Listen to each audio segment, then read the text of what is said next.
Hello friends, welcome to రుచి వంటిల్లు. ఈరోజు మనం గుత్తి వంకాయ మసాలా కర్రీ చాలా టేస్టీగా ఎలా తయారు చేసుకోవాలో చూద్దాము. ఈ గుత్తి వంకాయ కర్రీని మనం కుక్కర్లో చాలా సింపుల్గా ప్రిపేర్ చేసుకోవచ్చు. అన్నం ఇంకా చపాతీలోకి చాలా టేస్టీగా ఉంటుంది. సో లేట్ చేయకుండా వీడియోలోకి వెళ్ళిపోదాం.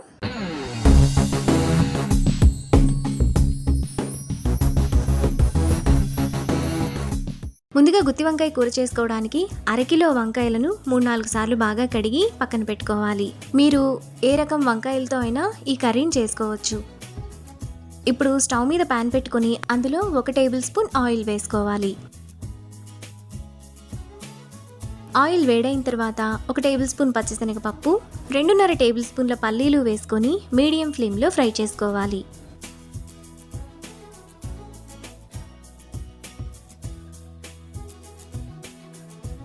పల్లీలు పచ్చిశనగపప్పు కొద్దిగా వేగిన తర్వాత అందులో 1 టేబుల్ స్పూన్ ధనియాలు, 1 టీ స్పూన్ జీలకర్ర, 1/2 టీ స్పూన్ కంటే కొంచెం తక్కువ మెంతులు, 2 టేబుల్ స్పూన్ల జీడిపప్పు, 2 ఇంచుల దాల్చిన చెక్క, 5 లవంగాలు, 3 యాలుకలు, 2 ఇంచుల అల్లం, 8 వెల్లుల్లి రెప్పలు, 5-6 రెబ్బల చింతపండు వేసుకొని 2 నిమిషాల పాటు మసాలా దినుసులను బాగా ఫ్రై చేసుకోవాలి.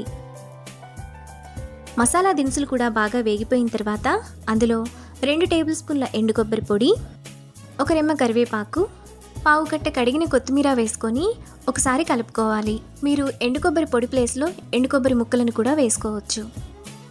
మసాలా దినుసులన్నీ ఈ విధంగా వేగిన తర్వాత స్టవ్ ఆఫ్ చేసుకొని చల్లారనివ్వాలి. మసాలా దినుసులు చల్లారిన తర్వాత వాటిని మిక్సీ జార్లోకి వేసుకోవాలి. ఇప్పుడు 2 టీ స్పూన్ల కారం, 1/2 టీ స్పూన్ పసుపు, మసాలాకు తగినంత ఉప్పు వేసుకొని ఒకసారి మిక్సీ వేసుకోవాలి. ఇలా వేసుకున్న తర్వాత అందులో కొద్దిగా నీళ్లు పోసుకొని కొంచెం గట్టిగా మిక్సీ వేసుకోవాలి. మసాలా పేస్ట్ను ఇక్కడ చూపిస్తున్నట్టు ఈ విధంగా కొద్దిగా గట్టిగా వేసుకొని ఒక బౌల్లోకి తీసుకొని పక్కన పెట్టుకోవాలి. ఇప్పుడు వంకాయలను ఇక్కడ చూపిస్తున్నట్టుగా మధ్యలోకి ఇలా 2 వైపులా కట్ చేసుకొని ముందుగా మనం పక్కన పెట్టుకున్న మసాలాను వంకాయలో స్టఫ్ చేసుకోవాలి. మసాలాను ఈ విధంగా స్టఫ్ చేసుకున్న తర్వాత పక్కన పెట్టుకోవాలి. మిగతా వంకాయలను కూడా ఇదే విధంగా స్టఫ్ చేసుకొని పక్కన పెట్టుకోవాలి. ఇప్పుడు వంకాయలో మనం స్టఫ్ చేయగా మిగిలిన మసాలాను కర్రీలో తర్వాత వేసుకుంటాము. ఈ పేస్ట్ను పక్కన పెట్టుకోవాలి. ఇప్పుడు స్టవ్ మీద కుక్కర్ పెట్టుకొని అందులో 2 టేబుల్ స్పూన్లు ఆయిల్ వేసుకోవాలి. గుత్తి వంకాయ కర్రీకి ఆయిల్ కొంచెం ఎక్కువగానే పడుతుంది. ఆయిల్ వేడైన తర్వాత 1 టీ స్పూన్ ఆవాలు, జీలకర్ర వేసుకొని ఫ్రై చేసుకోవాలి. ఆవాలు చిటపట్లాడిన తర్వాత పొడవుగా కట్ చేసుకున్న 2 పచ్చిమిరపకాయలు, ముందుగా మనం స్టఫ్ చేసి పెట్టుకున్న వంకాయలు, 1 రెమ్మ కరివేపాకు, వంకాయలు త్వరగా మగ్గడానికి 1/2 టీ స్పూన్ ఉప్పు వేసుకొని 1 నిమిషం పాటు మీడియం ఫ్లేమ్లో కలుపుకోవాలి.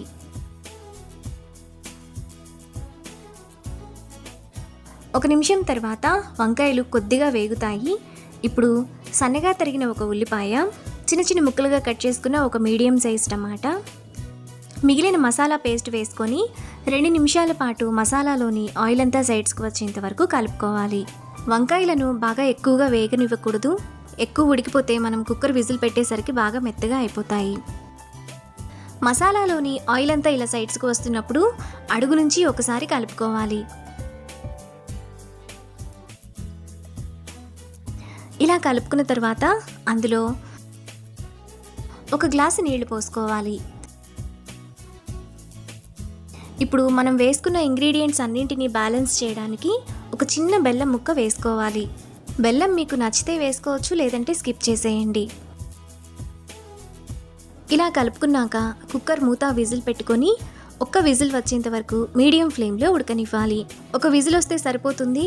ఎక్కువగా వస్తే వంకాయలు బాగా మెత్తగా ఉడికిపోతాయి.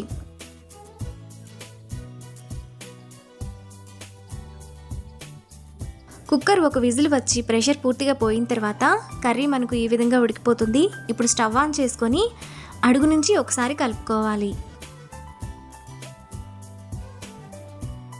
ఇలా కలుపుకున్న తర్వాత లాస్ట్లో సన్నగా తరిగిన కొత్తిమీర కొద్దిగా వేసుకొని కలుపుకోవాలి.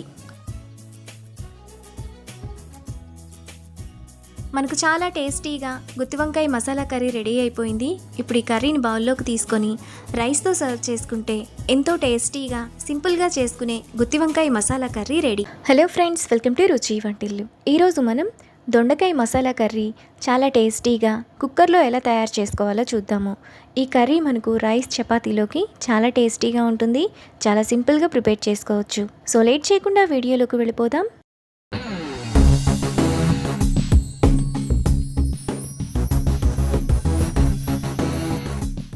ముందుగా ఈ కర్రీ చేసుకోవడానికి మిక్సీ జార్ తీసుకొని అందులో 2 టేబుల్ స్పూన్లు ఫ్రై చేసుకున్న పల్లీలు, 1 టేబుల్ స్పూన్ జీడిపప్పు, 1 టేబుల్ స్పూన్ నువ్వులు, 1 టేబుల్ స్పూన్ ఎండు కొబ్బరి పొడి, 1 టేబుల్ స్పూన్ ధనియాలు, 1 టీ స్పూన్ జీలకర్ర, చిన్న దాల్చిన చెక్క, 3 లవంగాలు, 2 యాలుకలు, కొద్దిగా కొత్తిమీర, కొద్దిగా పుదీనా వేసుకొని ఒకసారి మిక్సీ వేసుకోవాలి. ఇలా వేసుకున్న తర్వాత అందులో పావు గ్లాస్ నీళ్లు పోసుకొని మెత్తటి పేస్ట్లా మిక్సీ వేసుకోవాలి. మసాలా పేస్ట్ను ఇలా వేసుకున్న తర్వాత పక్కన పెట్టుకోవాలి. ఇప్పుడు స్టవ్ మీద కుక్కర్ పెట్టుకొని అందులో 2 టేబుల్ స్పూన్లు ఆయిల్ వేసుకోవాలి. మసాలా కర్రీ కాబట్టి ఆయిల్ కొంచెం ఎక్కువగానే పడుతుంది. ఆయిల్ వేడైన తర్వాత 1 టీ స్పూన్ ఆవాలు, జీలకర్ర వేసుకొని ఫ్రై చేసుకోవాలి.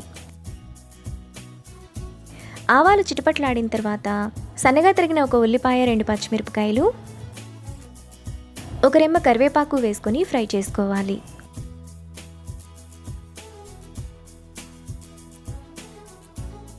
ఉల్లిపాయలు ఇలా వేగిన తర్వాత అందులో 1/2 టీ స్పూన్ అల్లం వెల్లుల్లి పేస్ట్ వేసుకొని పచ్చివాసనంతా పోయేంత వరకు ఫ్రై చేసుకోవాలి. అల్లం వెల్లుల్లి పేస్ట్ వేగిన తర్వాత ముందుగా మనం మిక్సీ వేసుకున్న మసాలా పేస్ట్, టేస్ట్కి తగినంత ఉప్పు, 1/2 టీ స్పూన్ పసుపు, 2 టీ స్పూన్ల కారం, 1 టీ స్పూన్ గరం మసాలా వేసుకొని మసాలాలోని ఆయిల్ అంతా సైడ్స్కి వచ్చేంత వరకు బాగా ఫ్రై చేసుకోవాలి. మసాలాలోని ఆయిల్ అంతా ఇలా సైడ్స్కి వచ్చినప్పుడు అందులో పావు కిలో దొండకాయలను కడిగి ఇక్కడ చూపిస్తున్నట్టు ఒకవైపు మాత్రమే కట్ చేసుకొని వేసుకోవాలి. కుక్కర్లో ఉడుకుతుంది కాబట్టి ఒకవైపు కట్ చేసుకుంటే సరిపోతుంది. ఇప్పుడు మసాలాలో దొండకాయలను 1 నిమిషం పాటు మీడియం ఫ్లేమ్లో కలుపుకోవాలి. 1 నిమిషం తర్వాత చిన్న నిమ్మకాయ సైజంత చింతపండు రసం, 1 పెద్ద గ్లాస్ నీళ్లు పోసుకోవాలి. వాటర్ని కొద్దిగా ఎక్కువగానే పోసుకోవాలి, లేదంటే మసాలా అడుగంటుతుంది. ఇలా కలుపుకున్న తర్వాత కుక్కర్ మూత విజిల్ పెట్టుకొని 2 విజిల్స్ వచ్చేంత వరకు మీడియం ఫ్లేమ్లో ఉడకనివ్వాలి. కుక్కర్కి 2 విజిల్ వచ్చి ప్రెషర్ పోయిన తర్వాత స్టవ్ ఆన్ చేసుకొని అందులో సన్నగా తరిగిన కొత్తిమీర కొద్దిగా వేసుకొని కలుపుకోవాలి. ఈ కర్రీ మనకు రైస్లోకి బాగుంటుంది, ఇంకా పులావ్ చపాతీలో కూడా చాలా బాగుంటుంది. మనకు చాలా టేస్టీగా దొండకాయ కర్రీ కుక్కర్లో రెడీ అయిపోయింది.